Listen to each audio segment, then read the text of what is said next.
শুরুতেই স্বাগত ডিবিসির নিয়মিত আয়োজন তালিকাতার সঙ্গে রয়েছে জি মাহমুদ। দর্শক, আইপিওর মাধ্যমে পুঁজিবাজার থেকে অর্থ সংগ্রহের পর কোন কোম্পানির আর্থিক অবস্থার অবনতি হলে সেই কোম্পানির তালিকাভুক্তি নিয়ে প্রশ্ন ওঠে। এমন কোম্পানি বাজারে আসায় বিনিয়োগকারীদের সমালোচনার মুখেও পড়তে হয় নিয়ন্ত্রক সংস্থা বাংলাদেশ সিকিউরিটিজ অ্যান্ড এক্সচেঞ্জ কমিশনকে। সেই সঙ্গে আইপিওতে আসা এসব কোম্পানিগুলোর উদ্যোক্তা, নিরীক্ষক, ইস্যু ব্যবস্থাপক, আন্ডার রাইটারদের কি দায় রয়েছে এসব ক্ষেত্রে, তা নিয়ে আজকের আলোচনার বিষয় পুঁজিবাজারের আইপিও নিয়ে প্রশ্ন। দর্শক, আজকে আমাদের সঙ্গে আলোচনায় যুক্ত হয়েছেন, দেখতে পাচ্ছি বড় পর্দায়, তানিয়া শারমিন যুক্ত হয়েছেন, তিনি প্রধান নির্বাহী CAPM advisory limited. Mahmud Hossain FCA আপনাকে দেখতে পাচ্ছি বড় পর্দায়, তিনি সাবেক ভাইস প্রেসিডেন্ট আইসিএবির, এবং দেখতে পাচ্ছি সেই সঙ্গে সাইদ আহমেদ যুক্ত হয়েছেন এফসিএ, তিনি নির্বাহী পরিচালক ফিনান্সিয়াল রিপোর্টিং কাউন্সিলের। তিনজনকেই স্বাগত তালিকাতা অনুষ্ঠানে। জি, তানিয়া শারমিন, আপনাকে দিয়ে আলোচনাটি শুরু করতে চাই। আইপিও ছেড়ে পুঁজিবাজার থেকে আমরা দেখি যে টাকা তোলার পরপর অনেক কোম্পানির আর্থিক অবস্থা অবনতি হলে সেই কোম্পানির তালিকাভুক্তি নিয়ে প্রশ্ন ওঠে এবং দেখতে পাই যে আমরা শেয়ারের দর ইস্যু প্রাইসের নিচে নেমে যায়। এই ধরনের যে প্রশ্ন ওঠে, সেই প্রশ্নের কি জবাব রয়েছে ইস্যু ব্যবস্থাপকদের কাছে? তানিয়া শারমিন। জি, ধন্যবাদ ভাই আপনাকে। প্রথমে আমি বলি যে একটা কোম্পানি যখন আইপিওতে আসে, তাকে যে লিস্টিং করা হয় এবং তার যে অ্যাপ্রুভাল দেয়া হয়, এটা কিন্তু ফুললি ডিসক্লোজার বেসিস এবং কমপ্লায়েন্স মেনটেন করে দেয়া হয়। আর আমরা যারা ইস্যু ম্যানেজার আছি, আমরা ফুল 264টার মতো rules, regulation, sub rules maintain করে একটা ফাইল জমা দিই। এরপরে সেটা বিএসএসির কাছ থেকে ফাইনাল অ্যাপ্রুভাল হয়ে আসে। বাট এর পরে কিন্তু ইস্যু ম্যানেজারদের আমাদের আর কোনো আসলে সেকেন্ডারি মার্কেটে মনিটর করার জন্য কিন্তু আমাদের কোনো লাইসেন্স নাই বা আমাদের কোনো এখতিয়ারের মধ্যেই পড়ে না। এখানে যেটা আমরা দেখতে পাই যে অনেক কারণেই কিন্তু একটা কোম্পানি ফেস ভ্যালু নিচে নামতে পারে, তার মানে কিন্তু এই না যে কোম্পানিটা খুবই খারাপ। আমি একটা এক্সাম্পল দিই যে লাফার্স কোম্পানি অনেকদিন জেড ক্যাটাগরিতে ছিল, বাট লাফার্স সুরমা সিমেন্ট কিন্তু কোনো ভালো কোম্পানি না, এই কথাটা আমরা বলতে পারবো না। আর একটা কোম্পানি লিস্টিং হওয়ার পরে পুরো পৃথিবীতেই আমরা জানি এক্সচেঞ্জের কিন্তু একটা বড় রোল আছে যে সে মনিটরিংটা কিভাবে করবে। আমরা যতটুকু দেখি নিউজে যে 3 মাস পর পর একটা কোম্পানির ন্যাব আসছে, ইপিএস আসছে। একটা কোম্পানি একদিনে কখনো জেড ক্যাটাগরিতে চলে যায় না বা ওটিসি মার্কেটে চলে যায় না। তাহলে সেক্ষেত্রে মনিটরিং সিস্টেমটা এক্সচেঞ্জের আন্ডারে কতটুকু হচ্ছে সেটা মনে হয় দেখা উচিত। একতরফা শুধুমাত্র আমরা অডিটররা, আমরা ইস্যু ম্যানেজাররাই দায়িত্ব নিয়ে নিব, এটা কিন্তু আমি একেবারেই এর বিপক্ষে। আমার আরো যারা আছেন ওনারা নিশ্চয়ই বলবেন। জি, তানিয়া শারমিন আপনি রয়েছেন আমাদের সঙ্গে। মাহমুদ হোসেন এফসিএ, আপনার কাছে আসতে চাই। মাহমুদ হোসেন এফসিএ, নিশ্চয়ই আপনি বলবেন যে যে কোম্পানিগুলো মার্কেটে আসার পরে, আইপিও থেকে অর্থ তোলার পরে লিস্টিং হলো, লিস্টিং হওয়ার পরে যখন দেখলাম যে 1 বছর বা 1.5 বছরের মাথায় কোম্পানির আর্থিক অবস্থা খারাপ হয়ে গেল, তো কেন খারাপ হলো তার কি পুনরায় নিরীক্ষা করার প্রয়োজন দেখেন? যে এটি কি ইচ্ছাকৃতভাবে ব্যর্থতা নাকি অনিচ্ছাকৃত ব্যর্থতার কারণেই আজকে এই অবস্থা? মাহমুদ হোসেন এফসিএ। ধন্যবাদ এজি আপনাকে।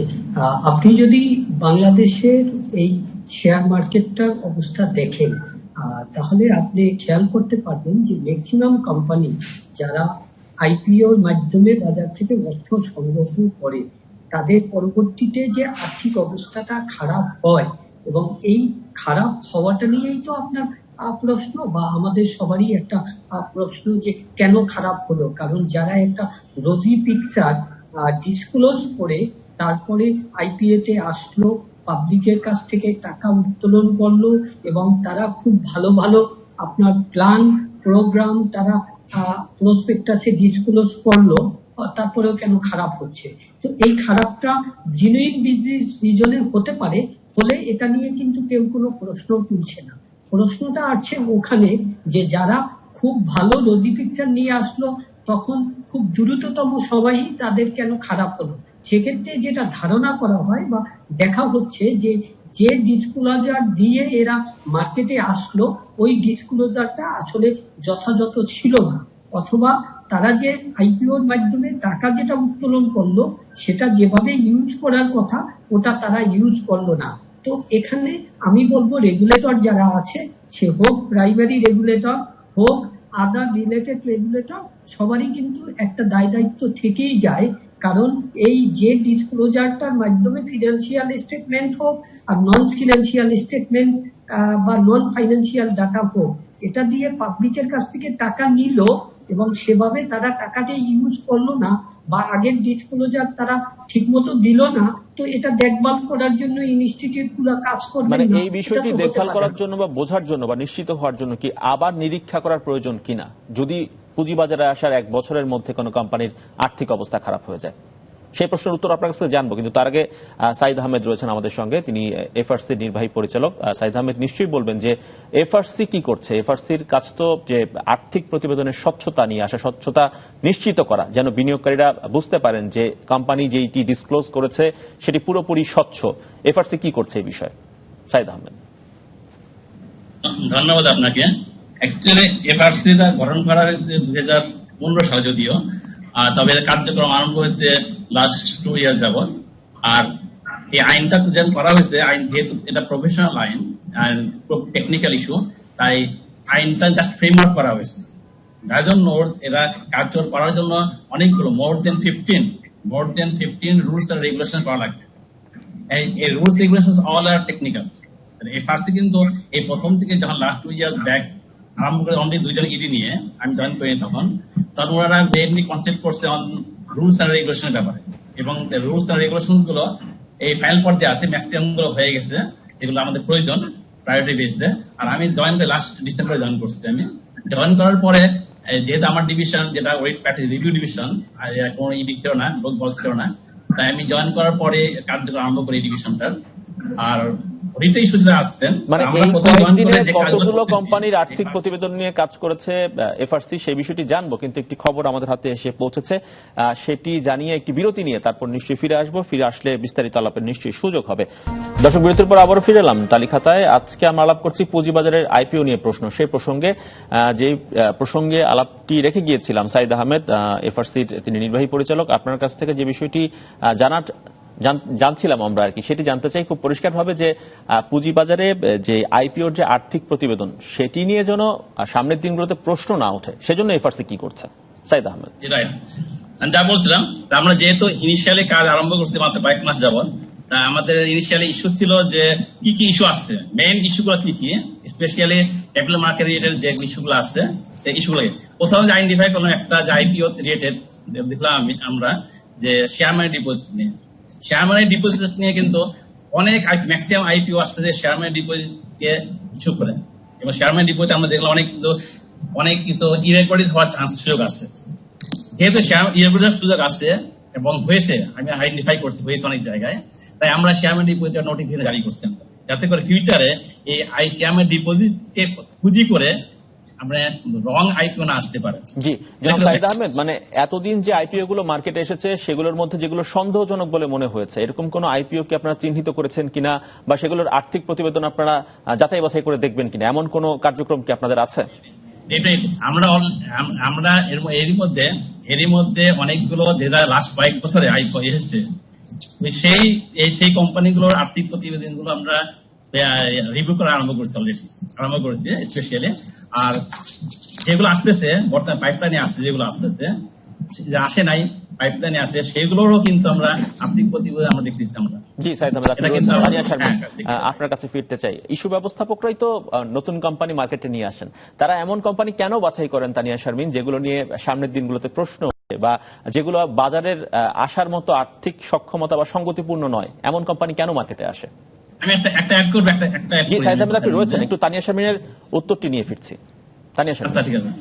জি, আপনার কোয়েশ্চেনটা আসলে আমার বুঝতে অসুবিধা হচ্ছে, বিকজ সাইদ ভাই যেটা বললেন যে আমাদের কিন্তু ডিপেন্ডেন্সি আছে, অডিট রিপোর্ট দেখে, ব্যাংক স্টেটমেন্ট দেখে আমরা কাজ করি, সেখানে আমাদের কোনো ক্রস চেকের কোনো অপশন নাই। তারপরও আমরা যতটুকু সম্ভব চেক করে একটা ফাইল সাবমিট করা হয়। কোনো এমন আমার কাছে যদি কোম্পানিটা ভালো মনে হয়, আমি অবশ্যই সেই ফাইলটা নিয়ে কাজ করব, কিন্তু ভালো মনেই হচ্ছে না বা তারা সেটা নিয়ে অ্যাজ আ মার্চেন্ট ব্যাংক আমি কাজ করছি, এইটা বোধহয় ঠিক না আসলে কথাটা। আমরা জি, যখন তানিয়া কোনো শারমিন, আপনি কোম্পানি রয়েছেন নিয়ে আমাদের কাজ সঙ্গে। করি, মাহমুদ হোসেন এফসি, আপনার কাছ থেকে একটু ঘুরে আসতে চাই এই প্রশ্নের জবাব নেওয়ার জন্য, যে আমরা আসলে মার্কেটে আইপিও আসতে দেখি ডিসক্লোজার বেস, অর্থাৎ কাগজপত্র দেখে হচ্ছে কমিশন কোম্পানিটিকে মার্কেটে আসার জন্য অনুমোদন দেয়। সরেজমিনে কোম্পানি যাচাই বাছাই বা তাদের আর্থিক প্রতিবেদন গিয়ে দেখার প্রয়োজন আপনি মনে করেন কিনা? মাহমুদ হোসেন এফসি। দেখুন, এটি এখানে ভেরি ইম্পর্টেন্ট একটা ইস্যু, যে বিশ্বের কিন্তু সব জায়গায় ডিসক্লোজার বেসড যে সাবমিশন, তার উপর বেস করেই কিন্তু আপনার ডিসিশনটা হয়। জি, আমরা তো সেটাতে এখানে, আস্থা রেখেছিলাম, মানে ডিসক্লোজার বেসে আমরা অনেকদিন ধরে দেখছি যে মার্কেটে কোম্পানি আসছে, কিন্তু তারপরও তার আর্থিক প্রতিবেদনের স্বচ্ছতা নিয়ে প্রশ্ন থেকে গেছে। এখন কি সময় হয়েছে যে সরেজমিনে গিয়ে কোম্পানির অবস্থা যাচাই বাছাই করার? না, সরজমিনে কিন্তু এখনো দেখতে হচ্ছে, কারণ যে ফাইলটা সাবমিট ইস্যু ম্যানেজার করেন, সেখানে কিন্তু তিনি কোম্পানির স্থাপনাগুলো ভিজিট করেন, ভিজিট করে সেটার ব্যাপারে কিন্তু একটা রিপোর্টও দেন। ইভেন কি কি অ্যাসেট আছে সেটাও কিন্তু তারা দেখে একদম পয়েন্ট টু পয়েন্ট আপনার আইডেন্টিফাই করে রিপোর্ট দেন। কাজেই এটা যে আপনার মূলত ডিসক্লোজার বেস, সরজমিনে যে একদম দেখা হয় না তা কিন্তু ঠিক না। যেমন ইস্যু ম্যানেজার দেখেন, আবার যে অডিটর ফিনান্সিয়াল স্টেটমেন্ট অডিট করেন, উনিও তো আপনার হচ্ছে এটা সরজমিনে যাচাই বাছাই করেন। যেমন সে তার অডিটের প্রসিডিউর হিসাবে কোম্পানির যে অ্যাসেট আছে সেটা তো সে ভেরিফাই করে বা বাউন্সিং করে, বা আপনার কোম্পানির যে রেভিনিউ আছে এটা তো সে রিলেটেড ডকুমেন্ট দেখে যাচাই বাছাই করে। তো কাজী সিকিউরিটি এক্সচেঞ্জ কমিশনের কাছে এটা আপনার ডিসক্লোজার বেসড হলেও যারা যারা ডিসক্লোজার সার্টিফাই করছেন তারা কিন্তু সরজমিনে দেখছেন। জি, এখন সাইদ আপনি আহমেদ যদি খুব বলেন সংক্ষেপে আমাদেরকে বলবেন এই বিষয়টি, যে কি করে এই অসঙ্গতি আসলে বন্ধ করা যায়, যে যেটি আর্থিক প্রতিবেদনে দেখা যাচ্ছে সেই পরিমাণ অ্যাসেট অনেক সময় থাকে না বা বাড়িয়ে দেখানো হয়, সেটি কি করে বন্ধ করতে পারে এফআরসি? আপনি একটা জিনিস আমরা আইডেন্টিফাই করছি এর মধ্যে, আপনি যদি দেখবেন লাস্ট কয়েক বছর যাবত যে কয়েকটা আইপিও আসছে, এই আইপিও গুলোর যে যা অডিট রিপোর্ট সাবমিট করা হয়েছে, প্রত্যেকটা যে অডিট রিপোর্ট আছে, যে নিরীক্ষা প্রতিবেদন, সেখানে দেখবেন অনলি হাতে গোনা 5 থেকে 7টা ফার্ম এই অডিট রিপোর্ট সাবমিট করছে। তাহলে দেখেন এখানে কিন্তু একটা ইস্যু বেরিয়ে আসে। 5 থেকে 7টা, বা নাম বলা দরকার নেই এখন, আপনারা নিজেরাই যে আইডেন্টিফাই করেন, অনলি হাতে গোনা একেবারে 5 থেকে 7টা ফার্ম করছে। এগুলো কিন্তু বড় কোনো ফার্ম নাই, কিন্তু যারা আমাদের বিগ ফার্ম বলে ওরা ইনভলভ না, কিন্তু যেগুলা যারা আছেন কয়েকটা হাতে গোনা কয়েকটা ফার্ম, এখানে কিন্তু একটা ইস্যু বেরিয়ে আসে। শুধুমাত্র এই হাতে গোনা 5-7টা ফার্ম কেন অডিট রিপোর্ট সাবমিট করছেন, এবং ওদের অডিট রিপোর্ট নিয়ে ইস্যু ম্যানেজাররা কেন যাচ্ছেন ইস্যু করার জন্য, এবং বিশ্ব এখানে কি করছে, বিষয় কিন্তু এখানে লক্ষ্য করছেন না।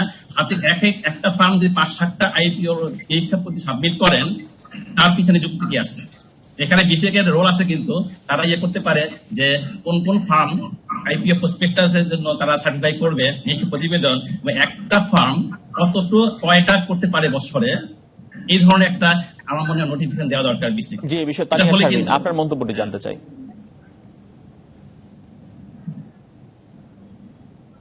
তানিয়া শারমিন। জি, সাইদ ভাই যেটা বললেন ওনার কথাটা আমি 100% মেনে নিচ্ছি, যে আসলে কিছু ফিক্সড কিছু অডিট কোম্পানি কাজ করছে, বাট এগুলাও কিন্তু Bangladesh securities and exchange commission থেকেই ডিসাইড করা যে প্যানেল কাদের অডিটর কাদেরকে নিয়ে আমরা কাজ করব। তো এখানে মানে সব যে একতরফা করে যাচ্ছে দেখে খারাপ আমি সেটা বলবো না। আমার এক্সপিরিয়েন্স বলবো যে অনেক সময় কিছু কমফোর্টের ব্যাপার থাকে, যে তার প্রিভিয়াস কিছু এক্সপিরিয়েন্স আছে। আইপিও ইস্যুটা কি এতটা ইজি ভাবে আসলে অনেকেই করতে চান না, যে এখানে অনেক রকম ঝামেলা আছে, অনেক কিছু ফেস করতে হবে। তো যারা কমফোর্ট ফিল করে আমরা কিন্তু আসলে তখন তাদের কাছেই যাই কাজটা করার জন্য। জি, তানিয়া শারমিন, মাহমুদ হোসেন এফসি এবং সাইদ আহমেদ, তিনজনকে অসংখ্য ধন্যবাদ তালিখাতে আজকে সময় দেওয়ার জন্য। দর্শক, এই ছিল আজকের ডিবিসির নিয়মিত আয়োজন তালিখাতায়। সঙ্গে থাকুন 24 ঘন্টা।